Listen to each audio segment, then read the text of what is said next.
जिसमें आय में 3% की गिरावट दर्ज हुई है। मुनाफे और मार्जिन की बात करें, यहाँ पे सुधार दर्ज हुआ है।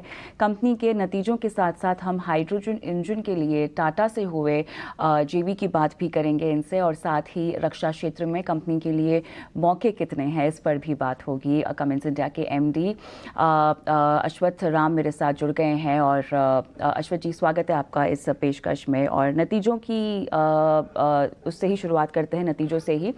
क्लियरली ग्रॉस मार्जिन्स अगर हम देखें तो 500 बीपीएस एक्सपैंड होते हुए देखे गए हैं। इसके पीछे किसका श्रेय आप देना चाहेंगे और ये कितना मोमेंटम बरकरार रहेगा?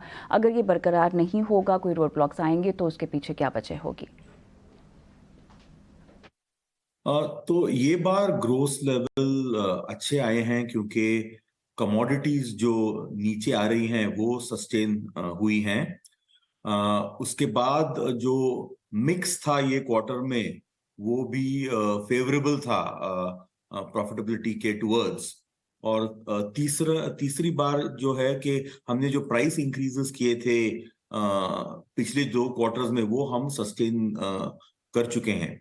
तो ये 3 वेरिएबल्स की वजह से ओवरऑल ग्रोस मार्जिन इम्प्रूव हुआ है, मटेरियल मार्जिन भी इम्प्रूव हुआ है। और ये लेवल्स शायद एग्जैक्टली ये लेवल सस्टेन नहीं होंगे फ्यूचर में, लेकिन ये लेवल के रेंज में हम कोशिश कर रहे हैं कि प्रॉफिटेबिलिटी बना रहे। अश्वत्थ जी, पावर जेनसेट की डिमांड अगर हम देखें तो वो दूसरी तिमाही में थोड़ी सी कम दर्ज हुई है। इन्वेंट्रीज को लेकर फिलहाल क्या माहौल नॉर्मल हो गया है? नॉर्मल लेवल्स पर क्या ये पहुंचता हुआ दिखाई दे रहा है? किस तरह से अब आने वाली तिमाहियों में आपको इम्प्रूवमेंट की उम्मीद है? तो Q2 प्री बाय के क्वार्टर के बाद का क्वार्टर था।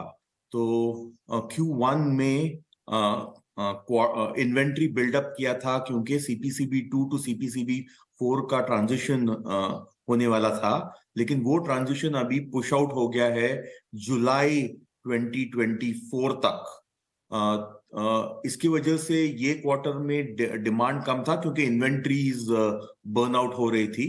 अगले हाफ ऑफ द ईयर में अभी इन्वेंट्री नॉर्मल लेवल पे आ चुकी है और अगले हाफ में सेल्स का ग्रोथ दिखेगा इन लाइन विद जैसे Q1 में जैसे सेल्स था वो वही लेवल्स पे सेल्स बढ़ेगा। एक्सपोर्ट्स की बात करें अश्वत्थ जी, तो यहाँ थोड़ी सी कमज़ोरी, ये बताएं कि किसी भी तरह का रिवाइवल आपको आता हुआ दिखाई दे रहा है तिमाहियों में, या आपको लगता है कि सिचुएशन थोड़ी सी और यहाँ पे सीवियर हो सकती है? 3 साल से एक्सपोर्ट्स बढ़ते जा रहे हैं और पिछले क्वार्टर में फ्लैटन हुए हैं। अभी हम अगर ग्लोबल ट्रेंड्स देखेंगे तो हमको नॉर्थ अमेरिका में, चाइना में, मिडल ईस्ट में ग्लोबल टर्मोइल की वजह से, यूक्रेन के टर्मोइल की वजह से वो सब रीजन्स, यूरोप में हम लोगों को स्लो डाउन दिख रहा है। कुछ मार्केट्स अभी तक थोड़े पॉजिटिव है, लेकिन अभी तो ऐसा ट्रेंड लग रहा है कि शायद अगले थोड़े क्वार्टर्स के लिए एक्सपोर्ट्स मार्केट थोड़ा वीक रहेगा। हम इसको काउंटर करने के लिए नए प्रोडक्ट्स और मार्केट शेयर इंप्रूवमेंट के टैक्टिक्स ट्राई कर रहे हैं, लेकिन मार्केट आउटलुक जो है वो थोड़ा वीक ही लग रहा है अगले 2 क्वार्टर्स के लिए।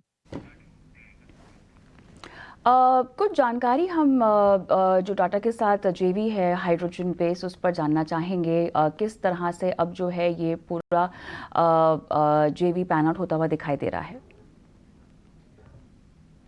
तो ये जो जॉइंट वेंचर है वो टाटा कमिंस जॉइंट वेंचर का सब्सिडरी है और वो मोबिलिटी स्पेस पे फोकस्ड है। और वहाँ स्केल में hydrogen internal combustion engines, hydrogen fuel cells, battery powered PACS for mobility, ये सब आइटम्स वहाँ प्रोड्यूस होंगी। और हमारी जो कमिंस इंडिया लिमिटेड है, जो पब्लिक लिस्टेड एंटिटी है, वो वहां से जो स्केल में प्रोड्यूस होती हैं प्रोडक्ट्स वो खरीद के अपने एप्लीकेशंस में, जैसे कि पावर जनरेशन एप्लीकेशन हो या कंस्ट्रक्शन एप्लीकेशन हो, वहां भी वो प्रोडक्ट्स यूज कर सकती हैं। डिफेंस ऑर्डर्स और अपॉर्चुनिटीज़ की अगर हम बात करें तो किस तरह से आपका फोकस यहाँ पर बढ़ रहा है? ये डिफेंस में ये जो प्रोजेक्ट्स रहते हैं वो हम कहते हैं लॉन्ग जेस्टेशन प्रोजेक्ट्स रहते हैं, क्योंकि ये जब काम शुरू करते हैं उससे जब तक ऑर्डर आता है और हम डिलीवर करते हैं करीब करीब 4 5 6 साल लग जाते हैं।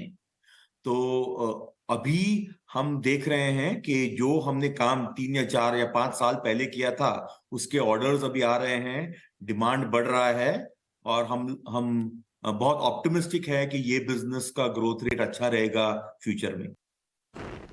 बहुत बहुत धन्यवाद अश्वथ जी, आपने समय निकाला और इतनी बारीकी से तमाम जानकारियां हमें हमारे दर्शकों को दी। झटपट गौरांग से भी हम जुड़ जाते हैं और कमेंट्स इंडिया पर उनकी राय भी जान लेते हैं। तो गौरांग, जिस तरह से मैनेजमेंट ने अपनी बातें सामने रखी हैं और जो कंसर्न्स भी हाईलाइट किए गए हैं, क्या लगता है आपको आने वाली तिमाहियाँ यहाँ पर नतीजों में किस तरह से बदलाव होने की संभावना और फिलहाल क्या कोई रणनीति सुझाई जा सकती है?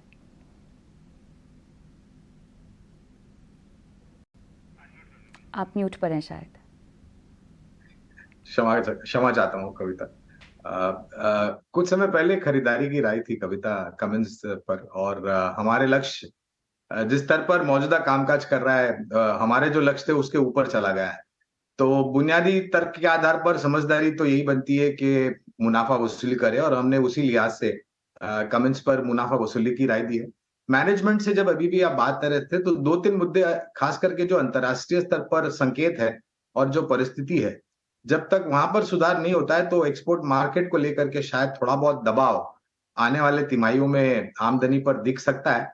तो ये निर्भर होगा कि ये जो जियोपॉलिटिकल सिचुएशन खास करके जो खड़ी हुई है, वो किस वक्त पर, किस तरीके से और किस समय पर सुलझती है। फिलहाल मुनाफा वसूली की राय है कमिंस इंडिया पर। ऑलराइट।